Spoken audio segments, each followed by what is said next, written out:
মসজিদে মুয়াজ্জিনের আযান শুনলাম মাইকের মাধ্যম দিয়ে, চায়ের দোকান ছাড়লাম না, গল্পের আড্ডা ছাড়লাম না, তাসের আড্ডা ছাড়লাম না, ক্যারাম বোর্ডের আড্ডা ছাড়লাম না।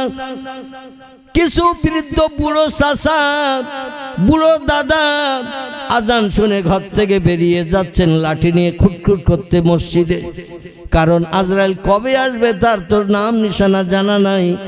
এসে একবার যদি চাবি মোড়া দেয়, জনম জনম মসজিদে যাওয়া বন্ধ হবে না, হবে না।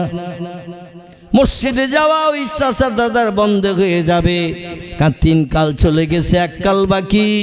শরীরে রক্তের তেজ কমে গেছে, চোখের পাওয়ার কমে গেছে, মহাত্মা গান্ধীর মতো গালের দাঁতগুলো পড়ে গেছে। বুট ভাজা দিলে আর চিবায় না, গিলে গিলে খায়। ঠিক বললাম না ভুল বললাম? মহাত্মা গান্ধীর মতো বুট ভাজা বাদাম দিলে আর চিবে খেতে পারে না, গিলে গিলে খেতে হয়। এদের অন্তরে একটু মরণের ভয় আসে না, আসে না। এদের ভয়, এদের অন্তরে মরণের ভয় একটু বেশি বেশি আসে। চলতে না পারলেও লাঠি নিয়ে খুটখুট করতে করতে মসজিদে যায়। আর আমাদের মতো দলের মানুষ যারা 25, 30, 35 বছরের যুবক, তাদের যদি একটু মসজিদে যাওয়ার কথা বলা হয়, সলিমউদ্দিন চাচা বেশি আছে 72 বছর বয়স, আব্দুল করিম দাদা বেশি আছে 95 বছর বয়স, এখনো দাদা মরেনি, এখনো চাচা মরেনি। আমার বয়স তো মাত্র 33, মতান্তরে 35। চাচা দাদার মতো বুড়ো হব, তারপরে লাঠি নিয়ে নিয়ে মসজিদের দিকে যাব। এখন একটু দুনিয়ার রঙে মত্ত হয়ে আনন্দ ফুর্তি করে নি। একটু চিল্লাই বলুন নাউজুবিল্লাহ। লাউখালীর ভাইদের কাছে জিজ্ঞাসাবাদ করি, কাল বৈশাখীর ঝড় যখন হয়, বৈশাখ মাসে উত্তর পশ্চিম কোণে যখন কালো ঘোরকৃষ্ট হাঁড়ির তলা মতো মেঘ ওঠে, এই মেঘটা বৈশাখ মাসে মাঝে মাঝে ওঠে না, ওঠে না? এই বৈশাখের হাঁড়ির তলা মতো বিকালবেলা যখন মেঘ ওঠে, মানুষ দেখলেই বুঝতে পারে ঝড় শুরু হবে। ঠিক বলছি না ভুল বলছি? আমার তত্ত্বের ভিতরে যদি কোনো মিস্টেক হয়, সঙ্গে সঙ্গে একটু ধরে দেবেন, আমি সঙ্গে সঙ্গে সংশোধন করে নেব। কারণ রসুল বলছেন, কুল্লু বনি আদামা খাত্তাউন, প্রত্যেকটা আদম বংশধর ভুলে ভরা এবং গুনাহগার। গোনা নাই এমন মানুষ পৃথিবীতে কেউ নাই। কারবা গোনা বেশি, কারবা কম। ঠিক বললাম না ভুল বললাম? কারবা গোনা বেশি, কারবা কম। আবার এই পৃথিবীতে মানুষ কাজ করে যারা, এদের কাজের ভিতরে ভুল হয় না, হয় না? যে লোকটি পঙ্গু, অচল, উঠতে পারে না, চলতে পারে না, এর কাজের কোনো ভুল খুঁজে পাওয়া যাবে? যে লোকটি বোবা, কথা বলতে পারে না, এর কথার কোনো ভুল কি আপনি ধরতে পারবেন? বোবা, কথা বলতে পারে না। তাই নবী বলছেন, কুল্লু বনি আদামা খাত্তাউন, প্রত্যেকটা আদম বংশধর ভুলে ভরা গুনাহগার। গুনাহ নাই এমন মানুষ পৃথিবীতে কেউ নাই। কম বেশি গুনাহ সকলের আছে। আবার কথা বললে ভুল হয়, কাজ করলে ভুল হয়। আমি কিছু সময় আপনাদের সঙ্গে চারিচক্ষুর মিলন ঘটিয়ে দিন শরীয়তের কিছু কথা বলবো। আপনাদের মগজে যদি আমার তত্ত্বটা মিস্টেক, ভুল ধরা পড়ে, সঙ্গে সঙ্গে নক করবেন, আমি সংশোধন করে নেব। একজন ব্যক্তি ভুল করে সংশোধন করতে চাইনি, স্বীকার করতে চাইনি, আল্লাহ তারে চির জাহান্নামী বানিয়ে দিয়েছেন। তার পূর্ব নাম ছিল আজাজিল, পরবর্তীতে নাম হয়েছে তার ইবলিস। আল্লাহ কোরআনে জানিয়েছেন, লানাতুল্লাহি ইবলিসা, আমার হুকুমের খেলাপ করে ভুল করলি 2টি বার সুযোগ দিলাম ভুল সংশোধনের জন্য, কিন্তু ভুল সংশোধন করলি না। হুজুর আসছে নাকি? নারায়ে তাকবীর, নারায়ে তাকবীর। লাউখালী মাদ্রাসার মহান ইসলামিক জলসা, লাউখালী মাদ্রাসার মহান ইসলামিক জলসা, শ্রোতা মণ্ডলী, নারায়ে তাকবীর। আমার ভাইরা, আসুন আমি যেখানে ছেড়ে এসেছি সেখানে নিয়ে যাই। ইবলিস শয়তান 2টি বার সুযোগ পেয়েছিল ভুল সংশোধনের জন্য। ও ও ভুল সংশোধন করতে চায়নি, বরং উল্টো তত্ত্ব দিয়েছিল। ও আল্লাহ, আমাকে বানিয়েছেন আগুন দিয়ে, আর যাকে সেজদা করতে বলছেন সে তো তৈরি হয়েছে কাদা মাটি দিয়ে। তার নাম কি? কাদা মাটি দিয়ে তৈরি। আলহামদুলিল্লাহ, কাদা মাটি দিয়ে তৈরি হয়েছেন যিনি, নাম হলো তার আদম। আগুনের কাজ হলো উপরে ওঠা, আর মাটির কাজ হলো সবসময় নিচে নামা। ঠিক বলেছে না ভুল বলেছে? যে মুআল্লিমুল মালায়েকা ছিল জান্নাতের ভিতরে শিক্ষক সমস্ত ফেরেশতা মণ্ডলীদের, আল্লাহ এত জ্ঞান তারে দান করে দিয়েছিলেন। সোনার চেয়ারে বসে যখন ওয়াজ করত জান্নাতের ভিতরে, আপনাদের মতো লক্ষ লক্ষ কোটি কোটি ফেরেশতা গাল হা করে তার মুখের দিকে তাকিয়ে ওয়াজ শুনতো। যে খবর ফেরেশতারা জানতো না, যে তত্ত্ব ফেরেশতাদের মগজে পর্যন্ত ছিল না, নতুন নতুন তত্ত্ব পরিবেশন করত এই জিনেদের বাচ্চা, এর নাম ছিল আজাজিল। আর হা করে ফেরেশতারা তার ওয়াজ শুনত এবং অনেক অনেক জ্ঞান তারা অর্জন করত আজাজিলের কাছ থেকে। এজন্য আল্লাহ পাক তাকে সমস্ত ফেরেশতাদের শিক্ষক বানিয়ে দিয়েছিলেন। জোরে বলুন একটু আমিন। কিন্তু একটি ভুল করেছেন, ভুলটি হলো এই, আল্লাহ বলে আমার কাদামাটি তৈরি মানুষের কাছে একটু মাথা নত কর, একটু সেজদা কর। সমস্ত ফেরেশতারা সেজদা করলো, কিন্তু এই জিনেদের বাচ্চা আজাজিল আগুন দিয়ে তৈরি, এ চুপ করে দাঁড়িয়ে থাকলো। আল্লাহ বলেন সবাই সেজদা করলো, আমার নূরের তৈরি ফেরেশতারা, আর তুমি কেন চুপ করে দাঁড়িয়ে থাকলে? বলছে আল্লাহ, ও তো পজা কাদামাটির তৈরি, আর আমি হলাম আগুনের তৈরি। শুধু তাই নয়, আমি ৭০,০০০ বছর তাম পৃথিবীর জমিনে এমন কোন জায়গা নাই যেখানে আপনার জামন্দির জন্য সেজদা করি নাই, আপনার নামের তসবিহ পড়ি নাই। আমার ৭০,০০০ বছরের টোটাল ইবাদত আপনি কবুল করেছেন, সেটাও আমি শুনেছি। একটু জোরে বলুন সুবহানাল্লাহ। আচ্ছা, আমরা আমাদের জীবনে যত নামাজ পড়েছি, এক ওয়াক্ত নামাজ কবুল হয়েছে সার্টিফিকেট পেয়েছি? কারণ আমরা মসজিদে নামাজ পড়তে যাই শুক্রবার জুমার দিন, যাই তো নাকি? অনেক আছে শিবলি সাহেব মার্কা, সপ্তাহে একদিন করে মসজিদে যায়, আর সারা সপ্তাহ মসজিদের দিকে ফিরেও তাকায় না। তবে এই মজলিসে যারা আছেন সবাই এরাম না, এরা সবাই ভালো ৫ ওয়াক্ত যায়, কিংবা আত্মীয় স্বজনের বাড়ি ব্যবসা বাণিজ্যে গেলে হয়তো সেই ওয়াক্তটা কাজা হয়ে যায়, বাড়ি এসে আবার কাজাটাও আদায় করে নেয়। আমার ভাইরা,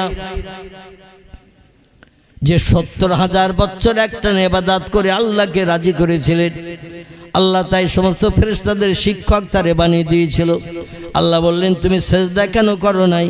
ও তার প্রত্যুত্তরে বলল, মানুষ হলো কাদামাটির তৈরি, আমি হলাম আগুনের তৈরি। আগুনের কাজ হলো উপরে ওঠা, মাটির কাজ হলো নিচে নামা। এই জন্য নিচে যে নামে তার কাছে মাথা নত করে আমি উপরে ওঠা লোক, মাথা নত করে আমি নিকৃষ্ট হব, এটা আমি চাই না। আল্লাহ বললেন তোর দাম বাড়বে কি কমবে ওটা আমি জানি, আমার হুকুম তামিল কর। ও বলল লা ইয়া রব্বি, আমার পক্ষে কাদামাটি তৈরি মানুষকে সেজদা করা যাবে না। আল্লাহ এত রাগান্বিত হয়ে গেলেন, ৭০,০০০ বছর ইবাদত আল্লাহ যার কবুল করেছিলেন, একটা হুকুমের খেলাপ করার কারণে আল্লাহ পাক তাকে লানাতের জিনজির গলায় পরিয়ে দিয়ে অভিশপ্ত বানিয়ে চির জাহান্নামী ঘোষণা করে দিয়ে জান্নাত থেকে বিতাড়িত করে দিলেন। এখনো ইবলিস শয়তান পৃথিবীতে আসে না নাই? ও বিদায় নেওয়ার সময় আল্লাহরে বলেছিল, আল্লাহ প্রত্যেকটা আমলের প্রতিদান তো আপনি দেবেন বলে ওয়াদা করেছেন।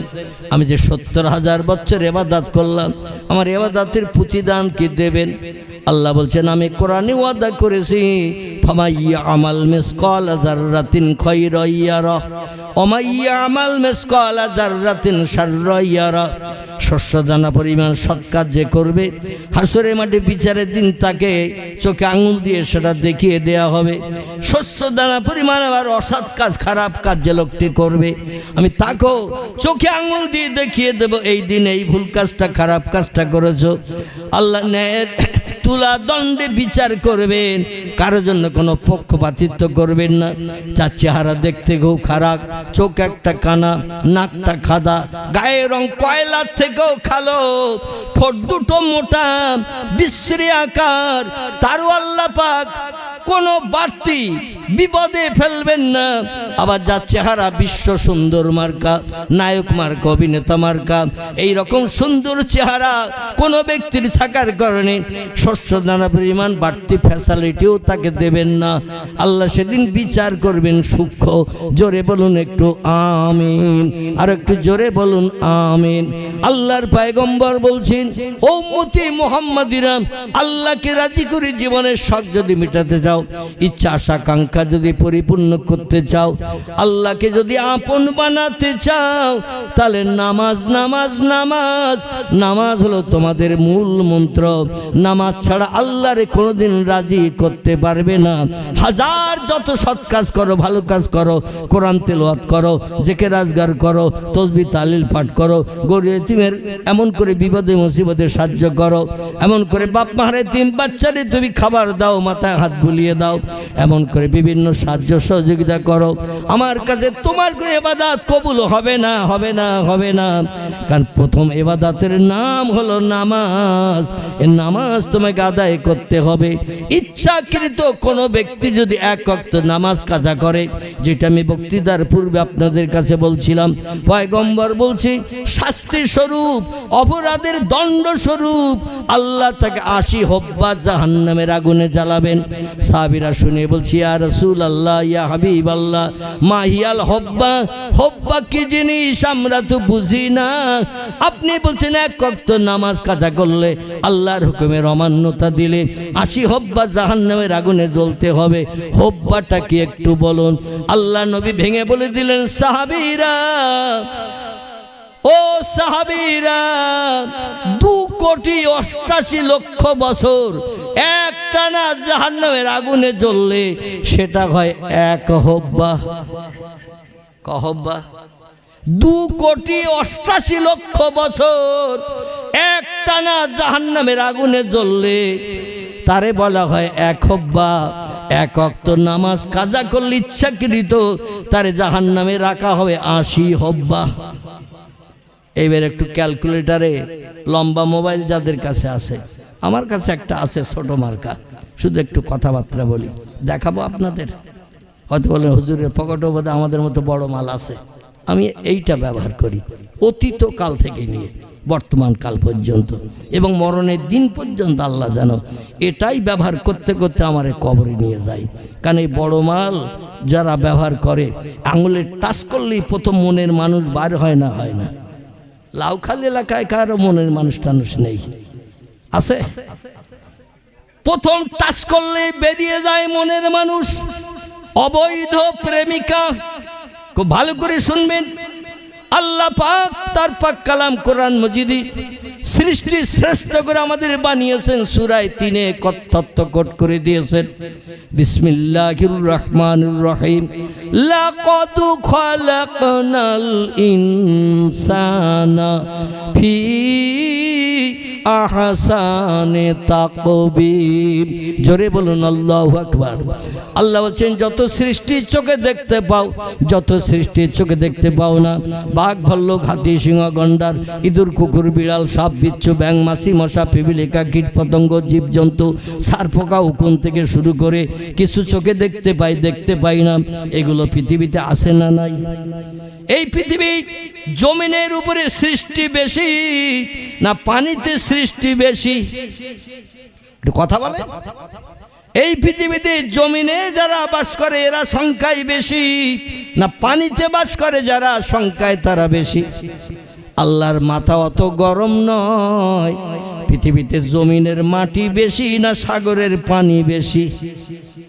কথা বলেন। সাগরের পানি বেশি। পূর্বের বিজ্ঞানীরা বলেছিল পৃথিবীর 3 ভাগের 2 ভাগ পানি, 1 ভাগ মাটি। বর্তমান যুগের বিজ্ঞানীরা বলছে ইট ইজ রং।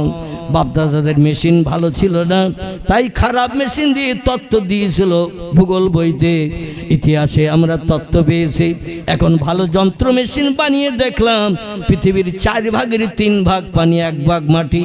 ভবিষ্যৎ জেনারেশন নাতি নাতকুর যারা আসে ওরা আগামীতে যন্ত্র মেশিন আরো ভালো বানাবে না, যা এখন বানিয়েছে এই থাকবে। কথা বলে।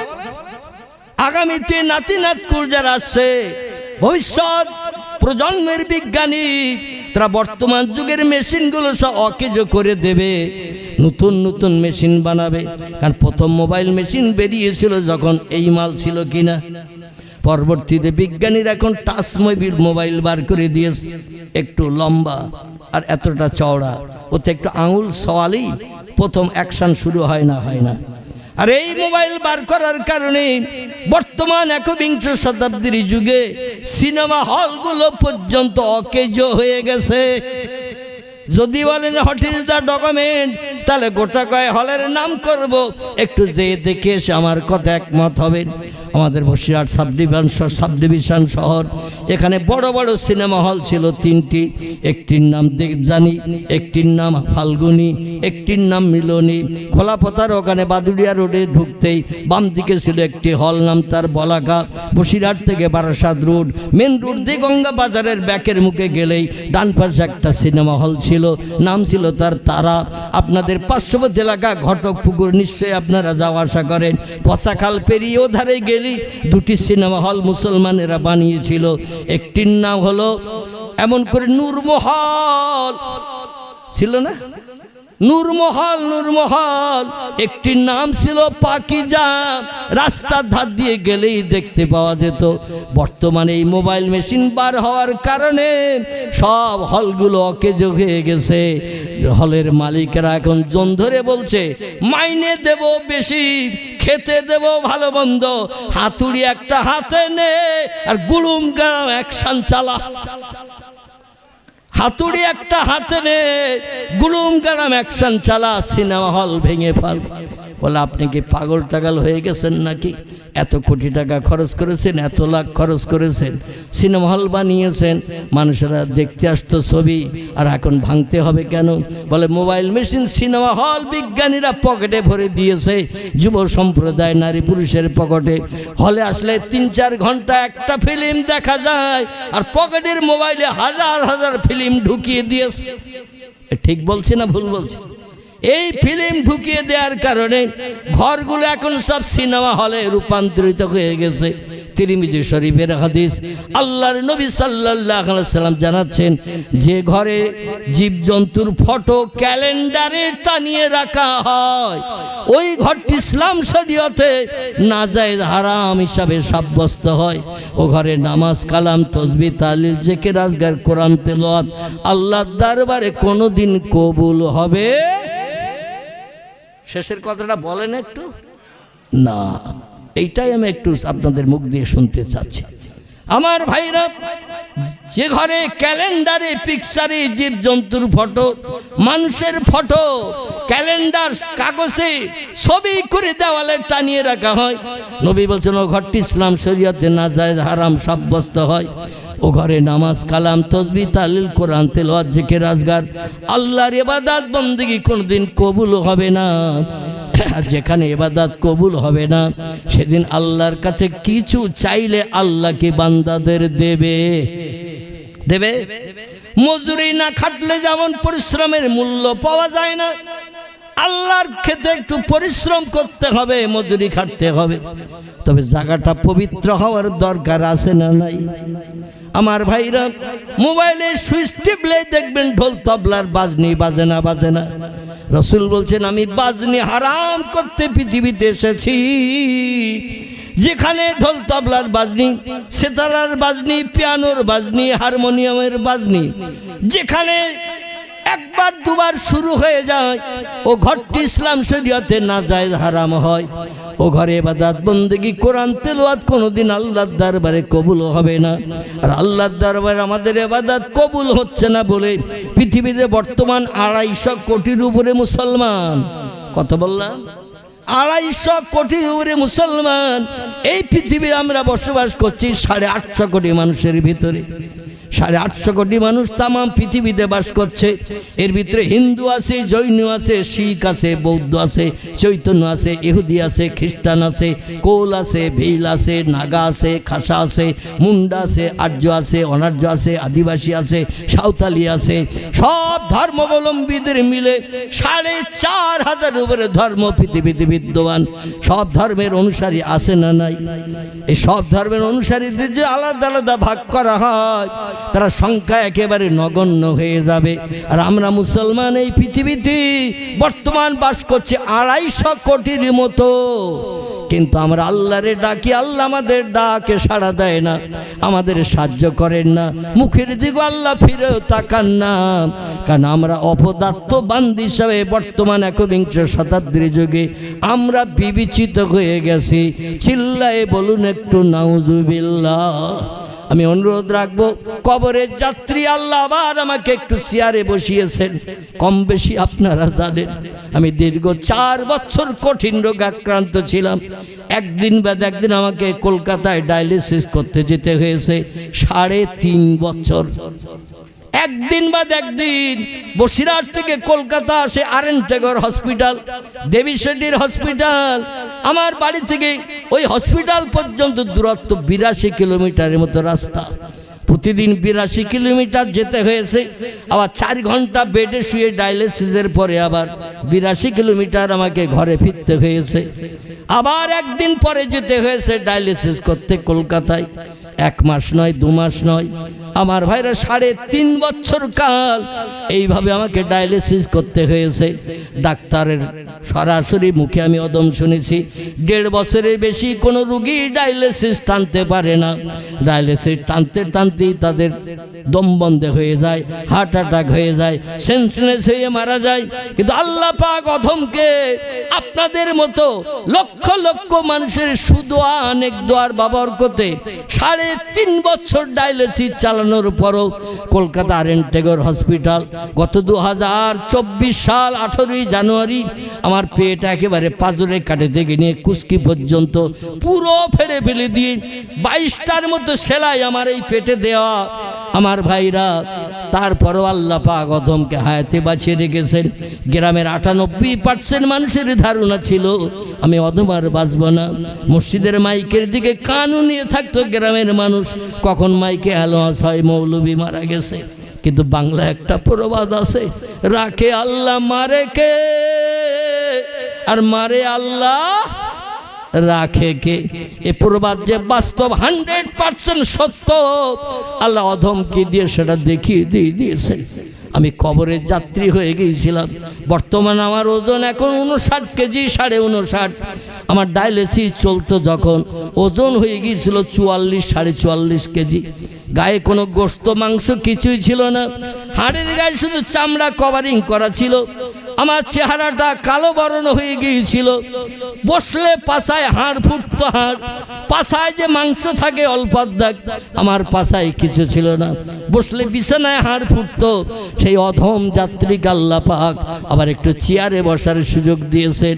আমি অনুরোধ রাখবো আপনাদের কাছে, যতদিন আল্লাহ হায়াত আমাদের বাঁচিয়ে রাখেন, আজ লাউখালী হেফজ মাদ্রাসার এই মজলিসে বসে একটু অঙ্গীকার করি, ইচ্ছাকৃত আমরা নামাজ কাজা করব না।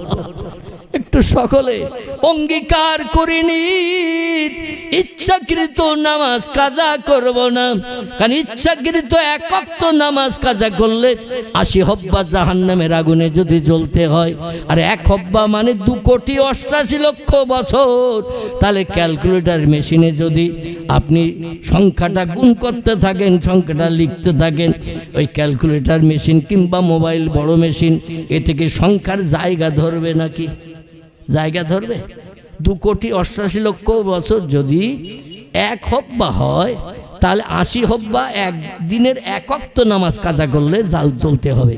তাহলে জাহান্নামে ঢুকলে আর বার হওয়ার কোনো সুযোগ আছে বলে মনে হয়? একটু মগজে চিন্তা ভাবনা করেন তো দেখি।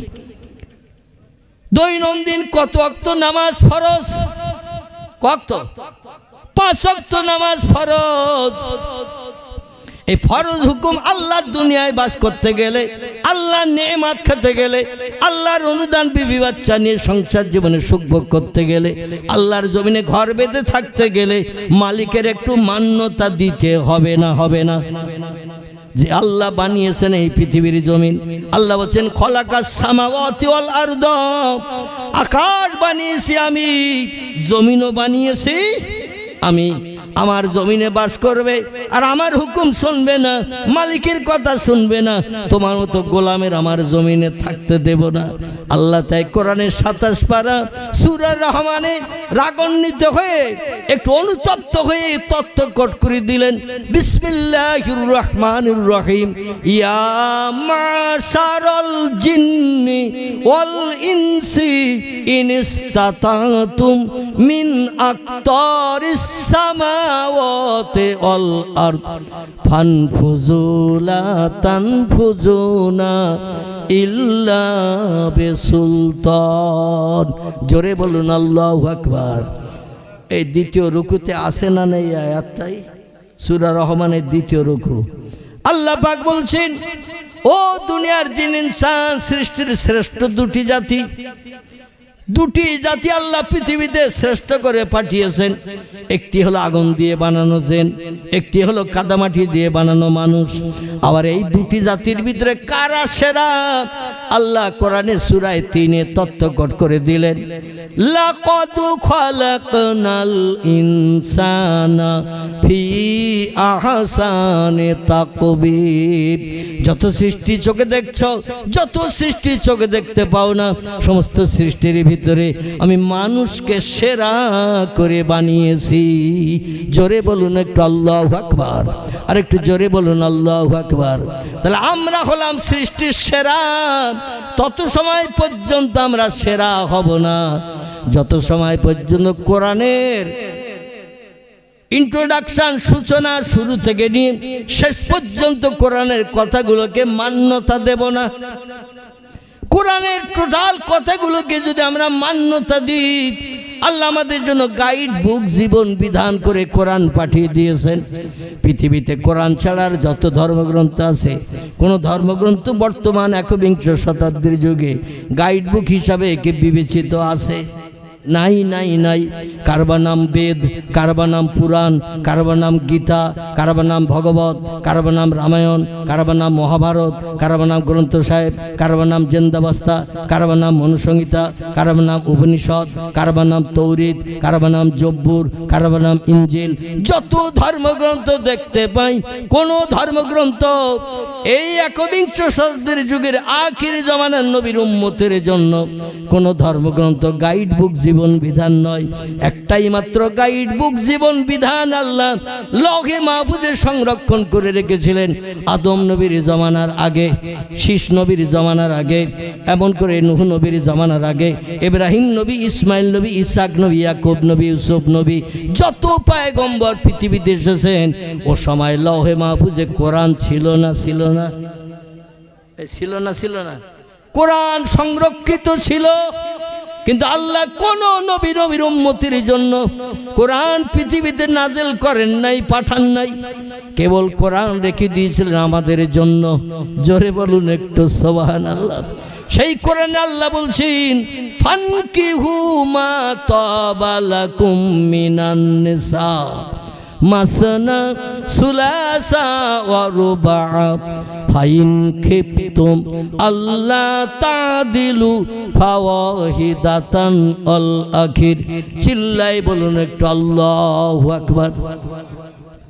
বাঘেরা বিয়ে করে, একটু কথা বলতে হবে। বাঘেরা বিয়ে করে, ভল্লুক বিয়ে করে, হাতি বিয়ে করে, কুকুর বিয়ে করে, গরু বিয়ে করে, ছাগল বিয়ে করে, হাঁস বিয়ে করে, মুরগি বিয়ে করে, ইঁদুর বিয়ে করে। কোন সৃষ্টি এই পৃথিবীতে জীবন যৌবনের ক্ষুধা নিবৃত্তির জন্য বিয়ের পিড়িতে বসে না। খুব ভালো করে শুনবেন, কোন সৃষ্টি আল্লাহ পৃথিবীর সৌন্দর্য শ্রীবৃদ্ধির জন্য সৃষ্টি পাঠিয়েছিলেন 18,000। কথা বললাম, পৃথিবীর সৌন্দর্য শ্রীবৃদ্ধির জন্য, সুন্দর দর্শনীয় করে দেখানোর জন্য আল্লাহ পাক সৃষ্টি পাঠিয়েছিলেন 18,000। তফসিরে রুহুল বায়ান, তফসিরে মাওজিহুল কোরআন, তফসিরে বায়ানুল কোরআন, তফসিরে বাইজাবি, তফসিরে কাশাফ, তফসিরে জালালুল কোরআন, তফসিরে মারিফুল কোরআন, তফসিরে ইবনে কাসির, এতগুলো তাফসীরের কিতাবের ভিতরে লেখকের একমত লিখেছেন, আল্লাহ পাক দুনিয়ার সৌন্দর্য শ্রীবৃদ্ধির জন্য, দেখতে দর্শনীয় করার জন্য সৃষ্টি পাঠিয়েছেন 18,000। বর্তমান একবিংশ শতাব্দীর প্রযুক্তি যুগের বিজ্ঞানীরা স্যাটেলাইট নামক যন্ত্র বানিয়েছে, আইগ্লাস তীক্ষ্ণ লাইট বানিয়েছেন বিজ্ঞানীরা, দূরবীক্ষণ যন্ত্র, দূরের জিনিস যেগুলো কাছে দেখতে পাওয়া না যায়, চোখে দূরবীক্ষণ যন্ত্র লাগিয়ে দূরের গুঁড়ো ক্ষুদ্র জিনিসটা কাছের কাছে বড় করে দেখার সুযোগ করে দিয়ে দিয়েছে। আটলান্টিক মহাসাগরের পানির উপরে স্যাটেলাইট মেরেছে তীক্ষ্ণ আলোর লাইট, আর 14,500 ফুট পানি ভেদ করে সাগরের তলায় কি আছে তাও বিজ্ঞানীরা মানুষকে এখন দেখিয়ে দিচ্ছে। জোরে বলুন একটু মারহাবা। মক্কা মুকাররমা থেকে মদিনাতুল মুনারা উত্তর দিকে অবস্থিত এই মদিনায় যেখানে পয়গম্বর মুহাম্মদ রাসূলুল্লাহ কবরস্থ হয়ে আছেন, তার প্রাণ প্রিয়া বিবি হযরতে মাইশাতুল হুমায়রার বাসঘর বসত ঘরের ভিতরে পয়গম্বরের রওজা মোবারক থেকে আরো উত্তর দিকে 3 কিলোমিটার রাস্তা, 2 মাইলের উপরে রাস্তা, সেইখানে একটা পাহাড় এখনো দাঁড়িয়ে রয়েছে 24 কিলোমিটার লম্বা। কতটা বললাম? 24 কিলোমিটার লম্বা একটা পাহাড় পূর্ব পশ্চিমে লম্বা হয়ে দাঁড়িয়ে আছে। এই পাহাড়টি পাথরে ঘেরা, যে পাহাড়ের উপরে পয়গম্বর উহুদের যুদ্ধের সময় শত্রুদের আঘাতে তার মাথার চামড়া কেটে হাড় কেটে ঘিনুর ভিতরে 2 ইঞ্চির মতো তরবারির আল ঢুকে গিয়েছিল। পয়গম্বরের মুখে পাথর মেরেছিল মক্কার মুশরিকেরা, দুখানা কাঁচা দাঁত ভেঙে জমিনে পড়ে গেল। পয়গম্বরের দেহ রক্তপ্লুত হয়ে গেল, মাথা ফ্র্যাকচার হয়ে গেল, দাঁত ভেঙে গেল। পয়গম্বর রক্ত শূন্য হয়ে বেহুশ হয়ে গেলেন। পাহাড়ের উপর থেকে গড়াতে গড়াতে একটা কোনো গোল জিনিস, বল কিংবা কোনো জিনিস গোল যদি উপর থেকে ছেড়ে দেন ও গড়াতে গড়াতে তলায় আসবে না। পয়গম্বর মুহাম্মদ রাসূলুল্লাহ ওই রকম গড়াতে গড়াতে বেশ কিছুটা নিচে নেমে আসলেন, এসে একটা গর্তের ভিতরে ঢুকে পড়লেন। আর মক্কার মুশরিকরা ঘোষণা দিয়েছিল কাতালা মুহাম্মদ রাসূলুল্লাহ। জোরে বলুন একটু নাউজুবিল্লাহ।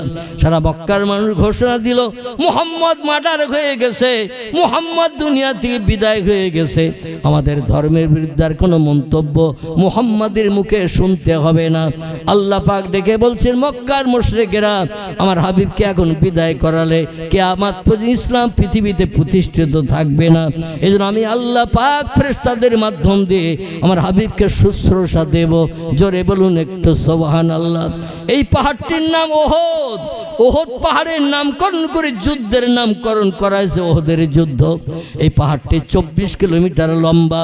বিশ্ব নবীর জামানায় আল্লাহ নবীকে আল্লাহ ডেকে বলছেন আমার হাবিব মক্কায় ছিলেন একরকম, আপনজন আত্মীয় স্বজন চাচা দাদারা আপনাকে সাহারা দিত, মহব্বত করতো, ভালোবাসত, কিন্তু মদিনায় চলে এসেছেন পাড়া প্রতিবেশী আপনজনকে সব ফেলে রেখে আমার হুকুম তামিল করে মদিনায় চলে এসেছেন।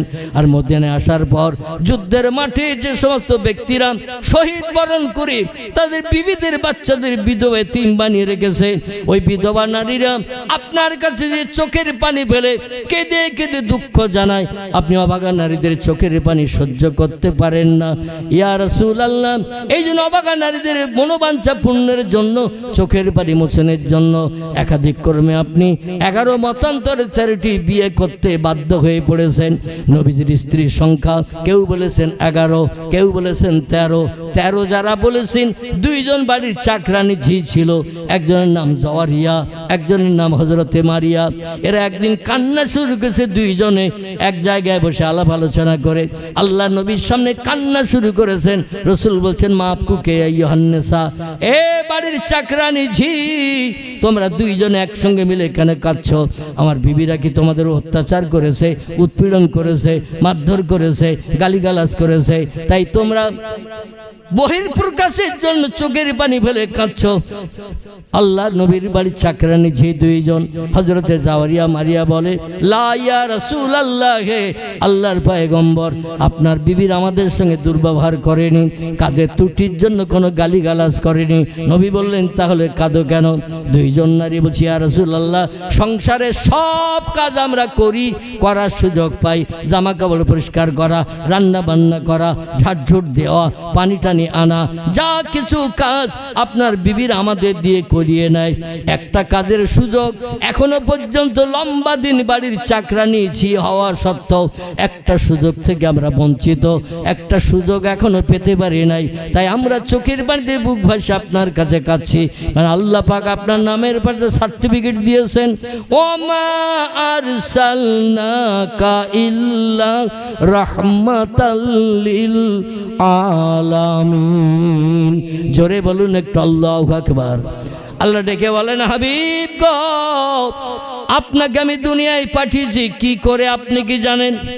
আপনাকে দয়ার সাগর, করুণার আধার, দুঃখের দুঃখ মোচনের জন্য, অভাবের অভাব দূর করার জন্য, ক্ষুধার্তের ক্ষুধা নিবৃত্তির জন্য, ক্রন্দনরত ব্যক্তিদের চোখের পানি মোচন করে মুখে হাসি ফুটানোর জন্য আপনাকে আমি রাহমাতাল লিল আলামিন করে পাঠিয়েছেন। কোনো ব্যক্তির চোখের পানি যদি আপনার কাছে ফেলে, আপনি যেন চোখের পানি ফেলে ফিরিয়ে দেবেন না, তার মুখে হাসি ফুটিয়ে ফেরাবেন। এই জন্য পয়গম্বরের টোটাল জিন্দেগি জীবন আলগা করে দেখা যায়। কোনরত ব্যক্তিরা এসে যা কিছু চাইতেন, পয়গম্বর তাদের সেই দাবিটা পূরণ করে মুখে হাসি ফোটাতেন।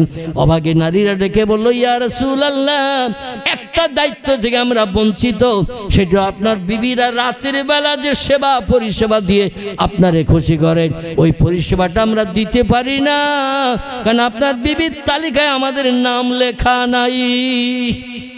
রাতের বেলা আপনার বিবিরা হযরত আয়েশা, উম্মে সালমা, উম্মে হাবিবা, যায়েনাব বিনতে জাহাশ, যায়েনাব বিনতে খুজাইমা, সাউদা, সুফিয়া, মাইমুনা, ইয়া রাসূলুল্লাহ এরা আপনাকে রাতের বেলা যে পরিষেবা দেয়, সেই পরিষেবা আমরা তো দিতে পারি না।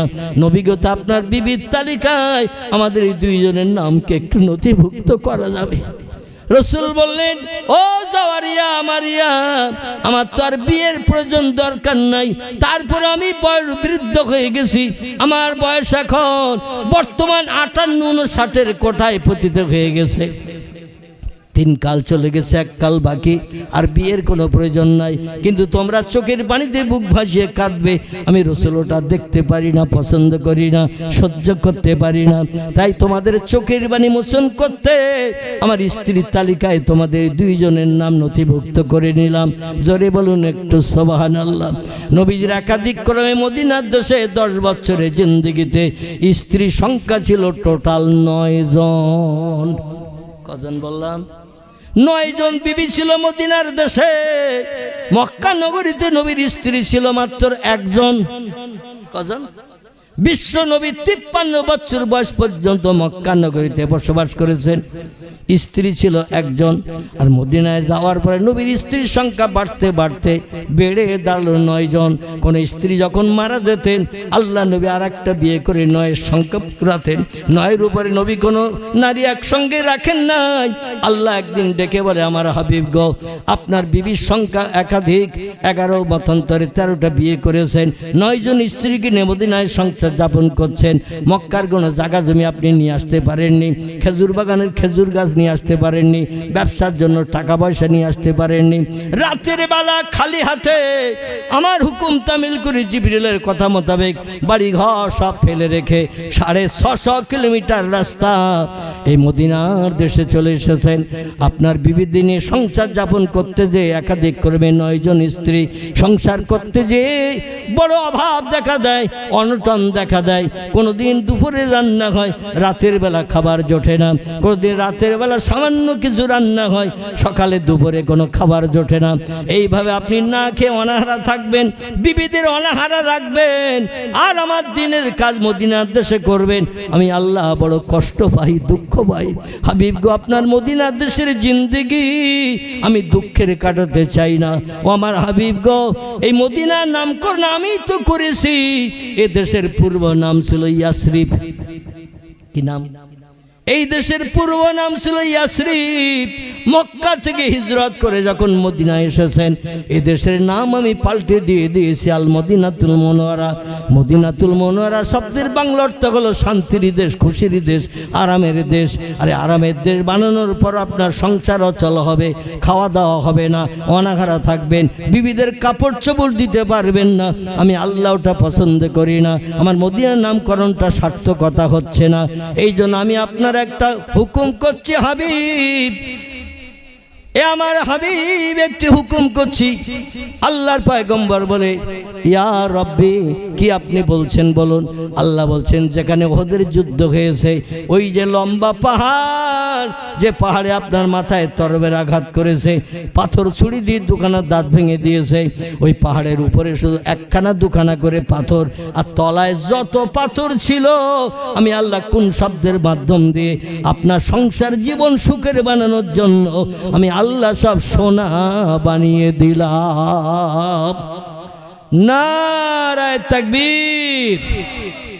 আমরা যদি রাতের বেলা ঘুমিয়ে স্বপ্ন দেখি উত্তর মাঠের কুল গাছের গোড়ায় এক কলসি রূপোর টাকা আছে, দক্ষিণ মাঠে খেজুর গাছের গোড়ায় ওখানে এক ডাবুর সোনার টাকা আছে। আচ্ছা, ওই রাত্রে ঘুম থেকে উঠে শাবল কোদাল নিয়ে যাব না, একটু কথা বলতে হবে।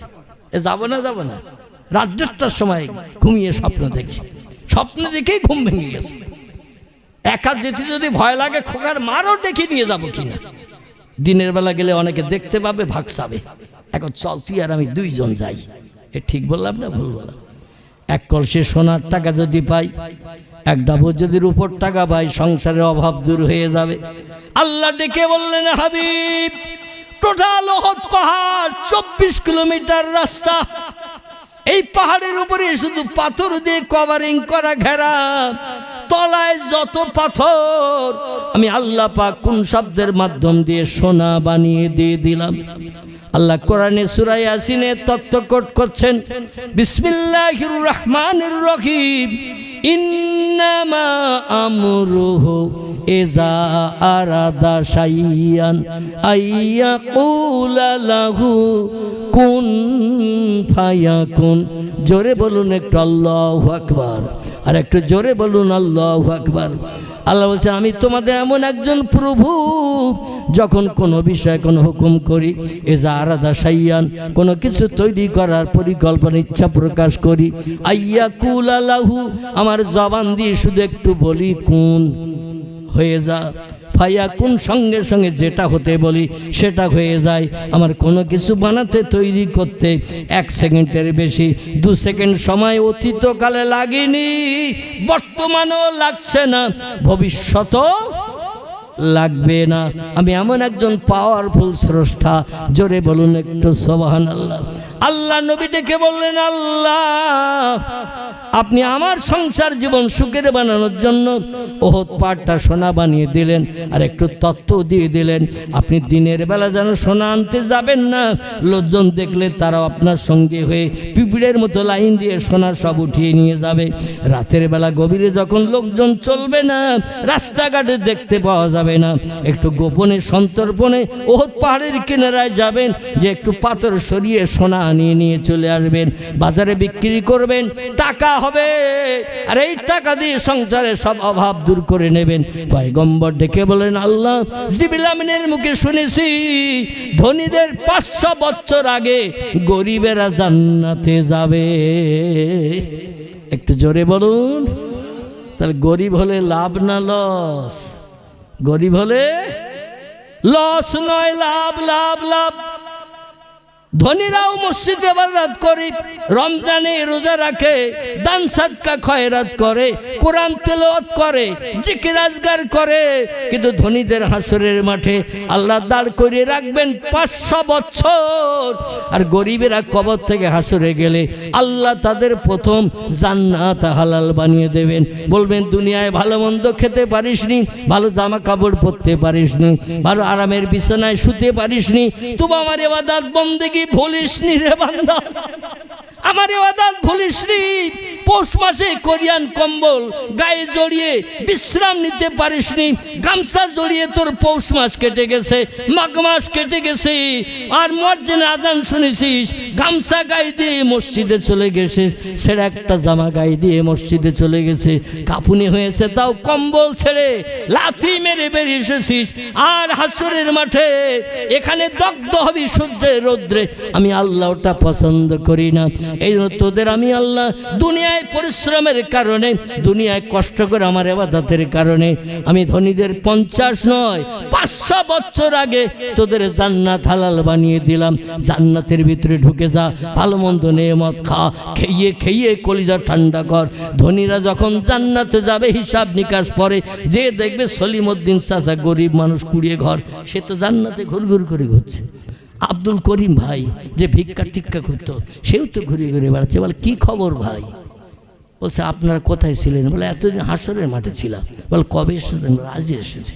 বলে আজকে এসেছেন? বলে আমরা তো 500 বছর আগে এসেছি। বলে মালটা আর আছে কিছুটা, সব খেয়ে ফেলেছিস। 500 বছর খাচ্ছিস তোরা, আছে আর কিছু আমাদের জন্য? জান্নাতের গরিব মানুষরা বলবে নাম নামি আখি, আল্লাহর কাছ থেকে যে ফলটা পারি সঙ্গে সঙ্গে সেখানে আবার একটা ফল তৈরি হয়ে যায়। আর জান্নাতের হুর গেলে মান কান্না হুন্না ইয়াকুতু আল মারজান ফি হিন্না খয়রাতুন হিসান হুরুম মাকসুরাতুন ফিল খিয়াম।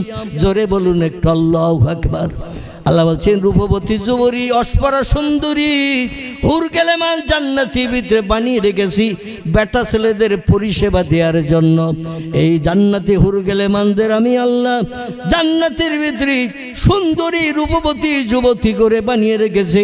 তাদের চেহারা সৌন্দর্য দেখলে জান্নাতীরা পাগল পারা হয়ে যাবে। এক একটা যুবতী হুর গেলেমানকে আমি আল্লাহ পাক 18 বছরের যুবতী বানিয়ে রাখবো। কোটি কোটি বছর ধরে, 1 কোটি বছর পরে ওই নারীর দিকে তাকালে 19 বছরের চেহারা দেখতে পাবেন না। আবার 50 লক্ষ বছর পরে ওই মেয়েটির দিকে তাকালে আপনি 15 বছরের মেয়ের মতো দেখতে পাবেন না। 18 বছরের সুন্দরী যুবতী হুর আল্লাহ জান্নাতের ভিতরে একই কোয়ালিটির, একই বয়সের বানিয়ে রেখে দিয়ে দেবেন। শুধু তাই নয়, এক একটা বেটা ছেলের পরিষেবা দেওয়ার জন্য তিরমিজি আবু দাউদ শরীফের হাদিস, আল্লাহ নবী বলছেন 70টা করে যুবতী হুর গেলেমান এক একটা বেটা ছেলের জন্য বরাদ্দ করা হবে। একটু জোরে বলুন। তা দুনিয়ার স্ত্রী প্রেমে আসক্ত হয়ে পরকাল ভোলা উচিত হবে তো নাকি? ঠিক হবে তো নাকি? দুনিয়ার নারীর প্রেম আসক্ত হয়ে যুবক ভাইরা মোবাইলে শুধু একটু টাচ করলেই বেরিয়ে যাচ্ছে অবৈধ প্রেমিকা। আল্লাহ বলেন ও দুনিয়ার মানুষ, সৃষ্টির শ্রেষ্ঠ তোমরা, তোমাদের জন্য গাইড বুক জীবন বিধান দিলাম। ফানকেহু, তোমরা নিকাহ করো, বিবাহ করো। মা তো আবালাকুম মিনান নিসা, যে মেয়েটা তোমার নজরে পছন্দ হবে, তোমার নজরে চয়েস হবে, তোমার নজরে ভালো দেখাবে, সেই মেয়েটাকে জীবন সঙ্গিনী বানাও বিবাহের মাধ্যম দিয়ে। বিবাহ ছাড়া কোনো মেয়ের দিকে তুমি তাকাতে পারবে না, তাকালে তোমার চোখের জেনা হবে। কোনো মেয়ের সঙ্গে টেলিফোনে যদি কথা বলো ঘন্টার পরে ঘন্টা, জবানের জেনা হয়ে যাবে। কোনো মেয়ের হাতে যদি ফুচকা বাদাম ভাজা জলসবলকে রাস্তায় এসে তুলে দাও, তোমার হাত নাপাক হয়ে যাবে। কোনো মেয়ে যদি রাতের বেলা ফোন করে রাত 10:30 11টার সময়, আমি তেঁতুল তলায় আসি, বটতলায় আসি, একটু দেখা করে যাও, বাড়িতে অশান্তি চলছে, বাপ মা তোমার সঙ্গে বিয়ে দিতে চাইছে না, এখন হাইজাকে উড়ে যাবো কিনা তোমার সঙ্গে আলোচনা করব। বটতলায় এসো, তেঁতুল তলায় এসো। কোনো যুবক টেলিফোন শুনে ওই মেয়েটির সঙ্গে যদি বটতলায় তেঁতুল তলায় সাক্ষাৎ করতে যায়, তার পায়ের জেনা হয়ে যাবে। আল্লাহ বলছেন এই নোংরা মাখানো পা, নোংরা মাখানো চোখ, নোংরা মাখানো ঠোঁট, নোংরা মাখানো হাত আমার জান্নাতে কোনোদিন ঢুকবে না, ঢুকবে না, ঢুকবে না। আমার জান্নাত হলো পবিত্র জায়গা, সেখানে কোনো পেশাব ঘর নাই, পায়খানা ঘর নাই, এমনকি ময়লা ফেলার কোনো ডাস্টবিন পর্যন্ত জান্নাতের ভিতরে নাই। আমার জান্নাতে যদি সুখ ভোগ করতে চাও পবিত্র হয়ে আসতে হবে। মদ খেলে হবে না, সুদের ব্যবসা করলে হবে না, সিনেমা যাত্রায় গেলে হবে না, অবৈধ মেয়েদের নিয়ে দীঘার সমুদ্র সৈকতে যে সাগরের ঢেউ দেখে রাতের বেলা লজ ভাড়া করে 3 দিন থেকে বাড়ি আসলে হবে না। ছেলে মেয়েরা যায় দীঘার সমুদ্র সৈকত দেখতে, মুকুটমণিপুর দেখতে, এমন করে বিভিন্ন জায়গায় ট্যুর করতে যায়, দার্জিলিং দেখতে যায়। ট্যুর করতে বেড়াতে গেছে মনের মানুষকে সাথে করে নিয়ে আমার ভাড়া দিনের বেলা ঘোরাফেরা করলো, রাতের বেলা এক বিল্ডিং ভাড়া করে নিয়ে ঘর ভাড়া করে রাতের বেলা 3 দিন থাকলো। এরা গেল মানুষ হয়ে সাগরের ঢেউ দেখতে, আর বাড়ি আসছে যখন এরা পশু হয়ে বাড়ি আসছে 3 দিন লজ ভাড়া করে থেকে। ঠিক বললাম না ভুল বললাম? যদি আমার তথ্য ভুল হয় আমাকে একটু তথ্য দিয়ে আমাকে একটু মগজ সাফ করে দিয়ে দেবেন। বাড়ি থেকে গেছে যারা সাগরের ঢেউ দেখতে দীঘায়, এরা মানুষ হয়ে গিয়েছিল, কিন্তু 3 দিন লজ ভাড়া করে ওখানে থেকে বাড়ি আসছে যখন, আপনারাই বলুন ওরা মানুষ হয়ে বাড়ি আসছে না পশু হয়ে বাড়ি আসছে? কি মানুষ হয়ে বাড়ি আসছে না পশু হয়ে? কারণ জীবন যৌবনের ক্ষুধা নিবৃত্তি করে, চরিত্র নষ্ট করে, জীবনের শখ শান্তি মিটিয়ে বাড়ি যখন আসছে আর মানুষ থাকছে না, আল্লাহ তাই 1450 বছর আগে কোরআনের তত্ত্ব কোট করে দিয়ে দিয়েছেন। ও দুনিয়ার মানুষ শোনো, উলাইকা কাল আনআম বাল হুম আদাল।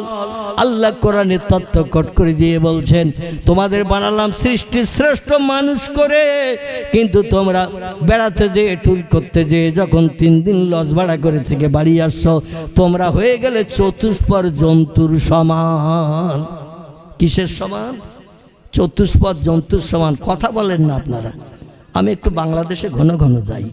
এই গত 2 দিন আগে আসাম ত্রিপুরায় ছিলাম 3 দিন, আসামে ছিলাম 2 দিন, ত্রিপুরায় 1 দিন। গত শুক্রবার দিন বাড়ি ফিরলাম। যাই হোক, তো ওখানকার মানুষের কাছে ওয়াজ শুনে একটু কলিজা তৃপ্তি পাই, কারণ বক্তার কথা ওরা টেনে নিয়ে বলে। আর এখানকার মানুষ সব জলসা এসেছে রমজান মাসের শেষ দশকের এতেকাপে নিয়ত করি, রমজানের শেষ দশকের এতেকাপে নিয়ত করে এসেছে। যা বলতে হয় হুজুর তুমি বলো, আমরা ঠোঁটো নাড়ব না।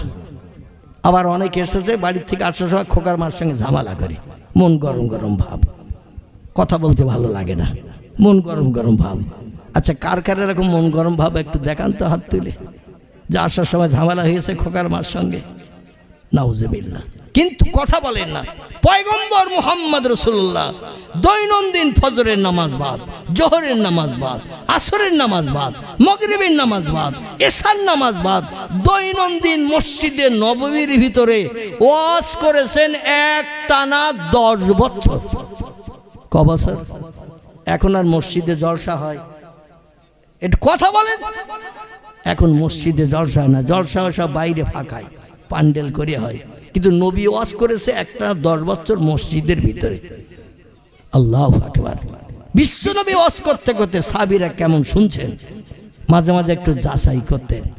সাহাবীরা একাগ্রতা মন দিয়ে রসুলের কথা শুনতেন।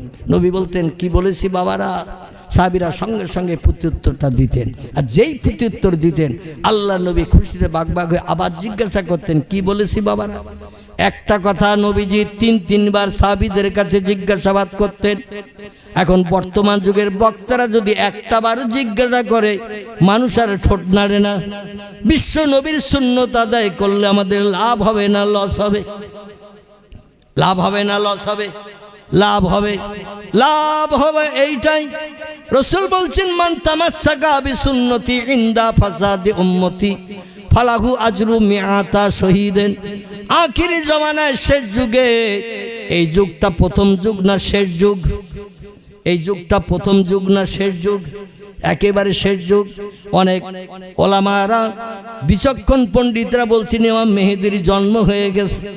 ইমাম মেহেদি পৃথিবীতে আগমন করেছেন, এখনো মানুষের কাছে পরিচিত হন নাই।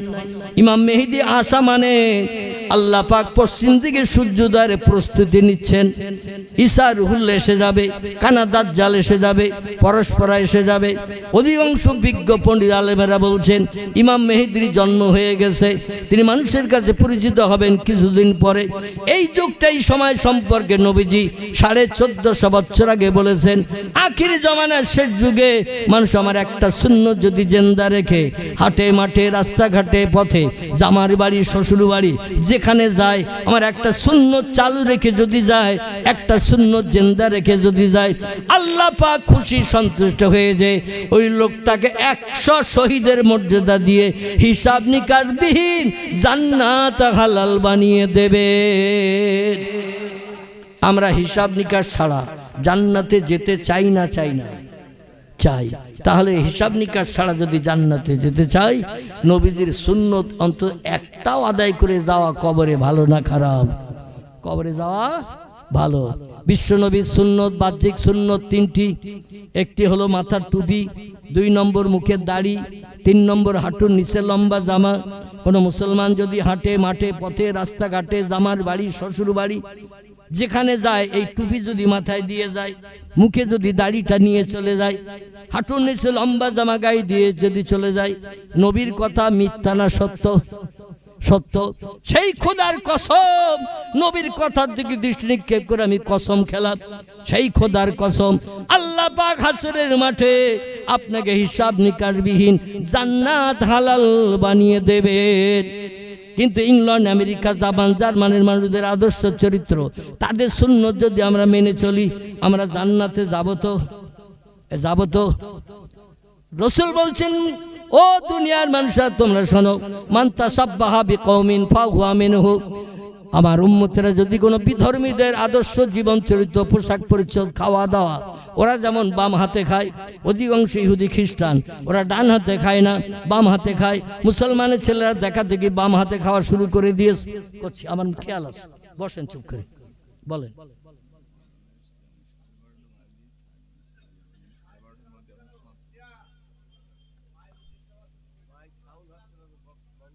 আচ্ছা, তা ওনার দাওয়াত সবাই বলা খাওয়া হয়, কখন বলবো?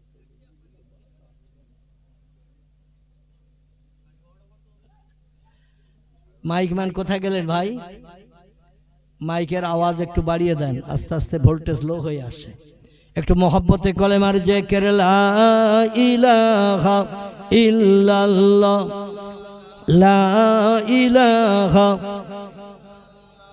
লা ইলাহা ইল্লাল্লাহ মুহাম্মাদুর রাসূলুল্লাহ। কলেমা সঙ্গের সাথী, কলেমা হবে গোরের বাতি, তাই পড়ো কলেমা দিবারাতি, কলেমা ছাড়া নাই কো গতি। বলো লা ইলাহা ইল্লাল্লাহ, লা ইলাহা ইল্লাল্লাহ, লা ইলাহা ইল্লাল্লাহ মুহাম্মাদুর রাসূলুল্লাহ। সংক্ষেপ কথা আমি সের সংক্ষেপের দিকে নিয়ে আসি। আমার ভাইরা, পৃথিবীর বিজ্ঞানীরা যেটা করতে পারে না, আল্লাহ সেটা এখনো করতে পারেন কি পারেন না? বর্তমান প্রযুক্তির বিজ্ঞানীরা বলছেন আল্লাহ বুড়ো হয়ে গেছে। জোরে বলুন একটু নাউজুবিল্লাহ। আল্লাহ আর পারবে না, তাই তারা বলছে আমরা অ্যাটম বোমা বানিয়েছি, হাইড্রোজেন বোমা বানিয়েছি, রাসায়নিক জৈব বোমা বানিয়েছি, পাতাল রেল বানিয়েছি, স্পুটনিক অ্যাপোলো বানিয়েছি। আল্লাহ আমাদের শক্তির সঙ্গে পাল্লা দিতে পারবে না। আল্লাহ ডেকে বলছেন, ও আমার বিজ্ঞান দর্শন বান্দারা তোমরা শোনো, আমি আল্লাহ তোমাদের শক্তি ক্ষমতার সঙ্গে পাল্লা দিতে পারবো কি পারবো না? আমার কোরআন শরীফটা একটু চোখ আলগা করে দেখো। 1450 বছর আগে আল্লাহ কোরআনের তথ্য কোট করে দিয়ে দিয়েছেন, তুলিজুল লাইলা ফিন নাহারে ওয়া তুলিজুন নাহারা ফিল লাইল ওয়া তুখরিজুল হাইয়া মিনাল মাইয়াতি ওয়া তুখরিজুল মাইয়াতা মিনাল হাইয়্যি ওয়া তারযুকু মান তাশাউ বেগৈরে হিসাব। জোরে বলুন একটা আল্লাহু আকবার। আল্লাহ বলছেন, ও দুনিয়ার বিজ্ঞানীরা 1 মাস 2 মাস 3 মাস 1 বছর 2 বছর 3 বছর 10 বছর 100 বছর আমি আল্লাহ সময় দিলাম না? আমি কোরআনের 3টে জিনিসের কথা লিপিবদ্ধ করে দিলাম 1450 বছর আগে। সময় দিলাম তোমাদের। আমার শক্তি কম কি তোমাদের শক্তি কম? আমার শক্তি বেশি কি তোমাদের শক্তি বেশি? একটু আমার সমতুল্য তোমরা হও, তাহলে বুঝবো তোমাদের শক্তি আমার শক্তি 50-50 সমান সমান। তোমরা একটু 3টি কাজ আমার মতো করো। একটি হলো তুলিজুল লাইলা ফিন নাহার, আমি রাতের বেলা দিন করি, দিনের বেলা রাত করি। তোমাদের সময় দিলাম কিয়ামত পর্যন্ত। রাতের বেলা একটু দিন করে দেখাও, দিনের বেলা একটু রাত করে দেখাও। বর্তমান প্রযুক্তির যুগের বিজ্ঞানীরা পারবে নাকি? আল্লাহ বলছেন অতুখরিজুল হাইয়া মিনাল মাইয়াতে অতুখরিজুল মাইয়াতা মিনাল হাইয়ে। আল্লাহ বলছেন আমি মরাকে জিন্দা করি, আবার জিন্দার আমি এক মুহূর্তে মারি। দুনিয়ার বিজ্ঞান দার্শনিক ইঞ্জিনিয়ারদের ডাক দেন, দিয়ে বলে এই লোকটা মারা গেছে 5 মিনিট, মারা গেছে 3 মিনিট, আপনার ওষুধ প্রয়োগ করলে হয় করুন, ইনজেকশন দিলে হয় দিন, দিয়ে এই মরা লোকটারে 5 মিনিট আগে মারা গেছে জিন্দা করে দিন। পারবে? বিজ্ঞান মরা লোক জিন্দা করে দিতে পারবে? আবার জিন্দাকে কথা বলে পৃথিবীর মানুষ কোনো মানুষকে মারতে পারবে নাকি? আল্লাহ যত সময় আজরাইল কারো কাছে না পাঠাবেন ওই লোকটির প্রাণ নাশ হবে।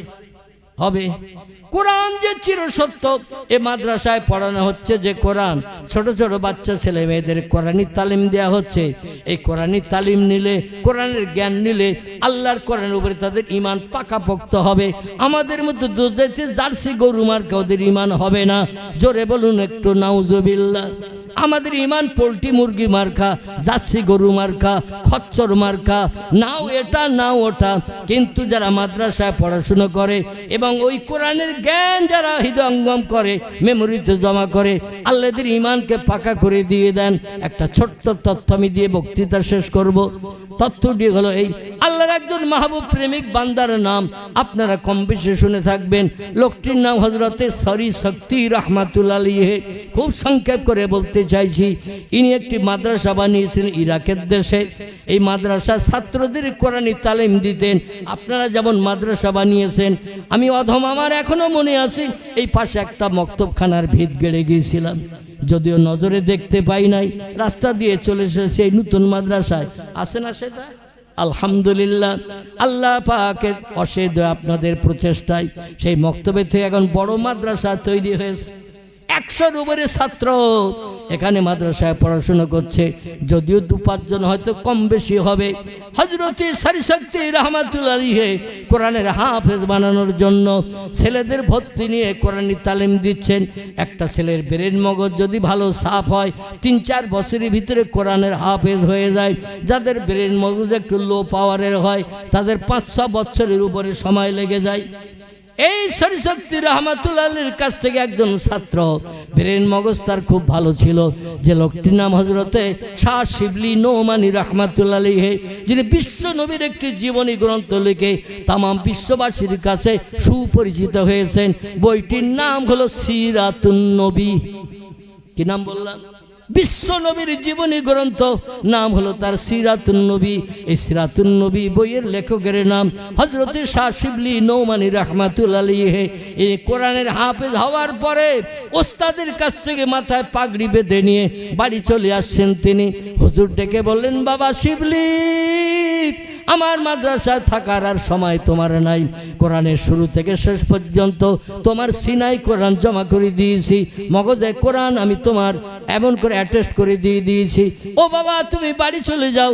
যদি আর উচ্চ শিক্ষিত হতে চাও, মাদ্রাসা লাইনে পড়াশুনো করবে, কিংবা যদি সংসার যাপন করতে চাও, সংসারে কাজকর্ম করে সংসার নির্বাহ করবে, তবে কোরআনের মর্যাদা রক্ষার জন্য কোটাকায় উপদেশ দেব। আমার উপদেশ কটা তোমাকে একটু মান্যতে দিতে হবে যতদিন তুমি বেঁচে থাকবে। শিবলি নোমানী বলছেন, হুজুর পাগড়ি পরিয়েছি, আমি মাদ্রাসা থেকে বেরিয়ে চলে যাব, কারণ আমার সিনায় টোটাল কোরআন আপনি জমা করে দিয়ে আমার মাথায় পাগড়ি পরিয়ে সার্টিফিকেট দিলেন, আমি কোরআনের পূর্ণ হাফেজ। হুজুর কি নির্দেশ মানতে হবে, উপদেশ কি মানতে হবে একটু বলুন। হযরতে সরিশক্তি ডেকে বললেন, বাবা শিবলি নোমানী, ও বাবা শোনো, প্রতিদিন 5 ওয়াক্ত নামাজ তোমাকে দৈনন্দিন আদায় করতে হবে। নামাজ কোনোদিন অবহেলা করে ছাড়া যাবে না। হযরতে শিবলি নোমানী বলছেন, হুজুর আর কি করতে হবে? বলে, বাবা প্রতিদিন কমপক্ষে 100 পারা করে কোরআন সব কাজে লাথি মেরে দিয়ে দৈনন্দিন তোমার তেলাওয়াত করতে হবে। তার কম তেলাওয়াত করলে কিছুদিন বাদে এক কর্পূর কিন্তু তোমার ভান্ডার থেকে উড়ে বেরিয়ে যাবে। পেট্রোলের ব্যারেলের সিবি খুলে দিলে পেট্রোল যেমন উড়ে যায়, তোমার সিনা থেকে কোরআন উড়ে চলে যাবে।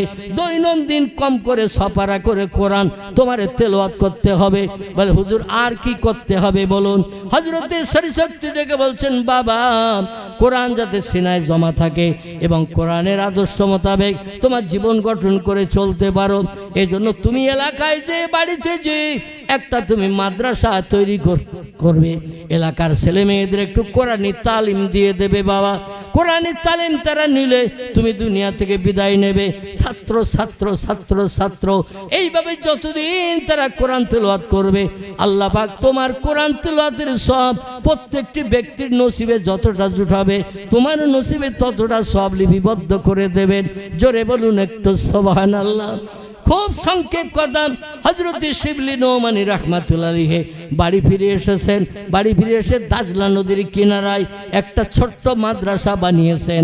আপনারা যেমন এই অর্থ দিয়ে এই সুন্দর মাদ্রাসাটা বানিয়েছেন, এখনো প্লাস্টার হয় নাই, জানালার এখনো কপাট হয় নাই, ঠিক বলছি না ভুল বলছি?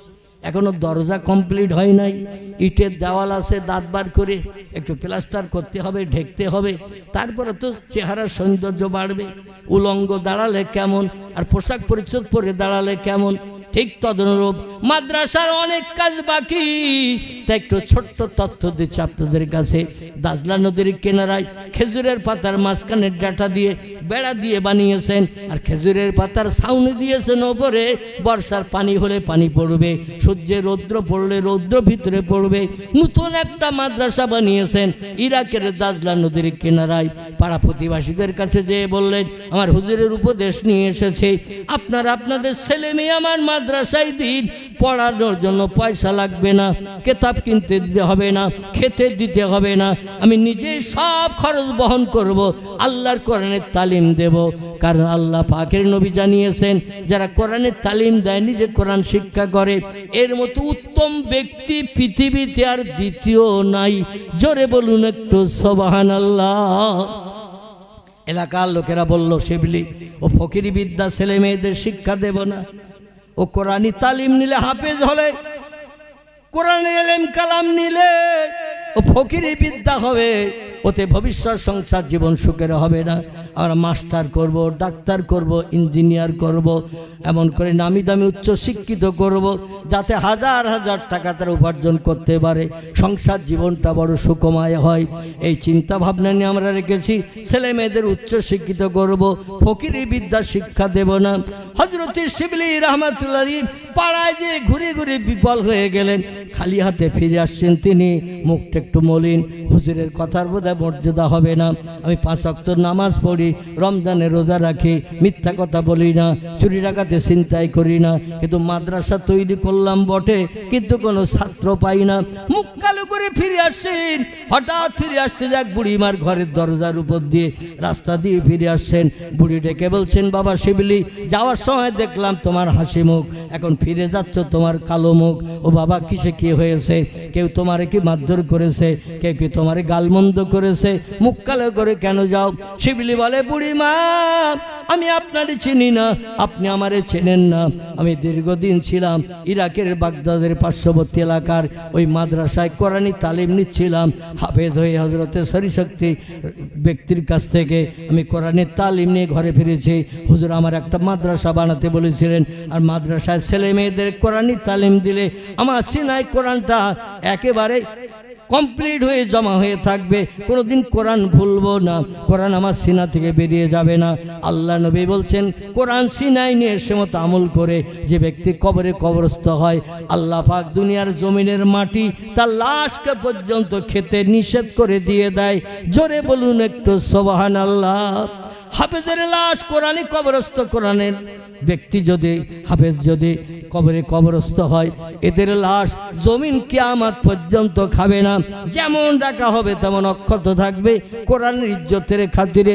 বুড়ি বলছেন বাবা কেউ ছেলে দিল না বলে সব ইঞ্জিনিয়ার করবে, ডাক্তার করবে, মাস্টার করবে, বিজ্ঞান করবে, দার্শনিক করবে, উচ্চ শিক্ষিত করবে।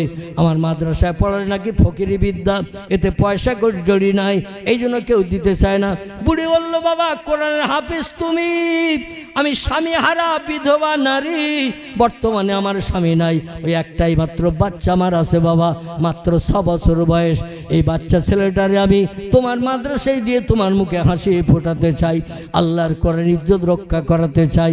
আমার ছেলেটারে তোমার মাদ্রাসায় ভর্তি করে দেব, তোমার মুখ কালো করে ফিরে যেতে হবে না। শিবলি খুশিতে বাগ বাগ বলে, বুড়িমা আপনার ছেলেটার আমার মাদ্রাসায় দেবেন? বলছে নাম নাম ইয়া এবনি, ও বেটা সমতুল্য শিবলি, হা হা হা আমার ছেলেটা তোমার মাদ্রাসায় দেব। যেই বলে দিয়ে দিয়েছেন, হযরতে শিবলি রহমতুল্লাহ আলাইহি যেই খুশি হয়ে গেলেন, ডেকে বলছেন হুজুর আমার ছেলে আপনার মাদ্রাসায় দেব বটে, তবে একটা শর্ত আছে। শর্তটা হলো এই যে, হুজুর শুনুন, আমার ছেলেটার সঙ্গে করে নিয়ে আপনার মাদ্রাসায় যেতে হবে, আবার মাদ্রাসা থেকে সঙ্গে করে নিয়ে আমার বাড়িতে পৌঁছে দিতে হবে। কারণ আমি বৃদ্ধা মা, আমার জায়গা জমি ঘর বাড়ি তেমন কিছু নাই, পরের বাড়ি ঝিয়ের কাজ করি, রাঁধুনির কাজ করি, তাদের বাড়ি রান্নার কাজ করি, যা দুটো দেয় বাড়ি নিয়ে এসে 2 মাই বেটা ভাগ করে খাই। ও বাবা আমি নিজে আমার ছেলেকে, এই ছোট বাচ্চাকে তোমার মাদ্রাসায় নদীর ঘাটের কাছে মাদ্রাসা দিতে যেতে পারবো না, আবার বাড়ি ফিরিয়ে আনতে পারবো না, পরের বাড়ির কাজের দায়িত্বে থাকতে হয়। তুমি যদি নিয়ে যাও আর দিয়ে যাও, তাহলে আমার ছেলেটা তোমার মাদ্রাসায় দেব। ছাত্র পাওয়া যাচ্ছে না বলে আমার বেলা শিবলি রহমতুল্লাহ রাজি হয়ে গেল। একদিন শক্তি ডেকে বলছেন, শিবলি গো, ও শিবলি তোমার মাদ্রাসা কেমন চলছে বলো।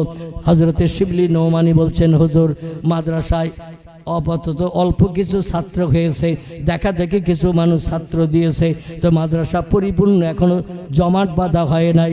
বলছে আসলে কোরআনের মর্যাদা সম্পর্কে তোমার এলাকার মানুষ জানে না, খবর রাখে না, এই জন্য তারা কোরআনের মর্যাদা দিতে চায় না। আমি একদিন যাব, তোমার মাদ্রাসার সামনে ওয়াজের মাহফিল করো, এলাকার মানুষদের দাওয়াত করো, তারা আসবে, কোরআন হাদিসের কথা শুনবে, কোরআনের মর্যাদা সম্পর্কে আলোকপাত করব, নিশ্চয়ই কোরআনের মহব্বত তাদের অন্তরে তৈরি হবে, মাদ্রাসায় অনেক ছেলে মেয়ে ভর্তি করে দেবে। শিবলি খুঁজে শুনে খুশি হলো, শক্তির কথা মোতাবেক একটা জলসার ডেট করলো, খুব সংক্ষেপ কথা, জলসার ডেট করে দিনের দিন মাদ্রাসার ছাত্রদের বলছো এলাকার লোকজন আসবে, অজু করে পবিত্র হয়ে মজলিসে বসবে, তোমরা দাজলা নদীর ঘাট থেকে পানি উঠিয়ে নিয়ে এসো। আচ্ছা ভাই, আজকের এখানে পর্যন্ত। অমা আলাইনা ইল্লাল বালাগ। পরবর্তী বক্তা তিনি আসবেন, অপেক্ষায় আছেন, সম্ভবত তিনি ব্যস্ততার মাঝখানে আছেন যতটুকু আমি শুনলাম। আমার ভাইরা, আমার অসমাপ্ত বক্তৃতা এখানেই আমি শেষ করলাম। হুজুরের মর্যাদা সম্মান রক্ষার্থে আল্লাহ যদি আবার 4 চক্ষের মিলন ঘটায়, ইনশাল্লাহ 2-4 কথা আবার আলোচনা করা যাবে। অমা আলাইনা ইল্লাল বালাগ। উচ্চ রবে প্রাণ ভরে মহব্বতে দরুদ শরীফ। আল্লাহ।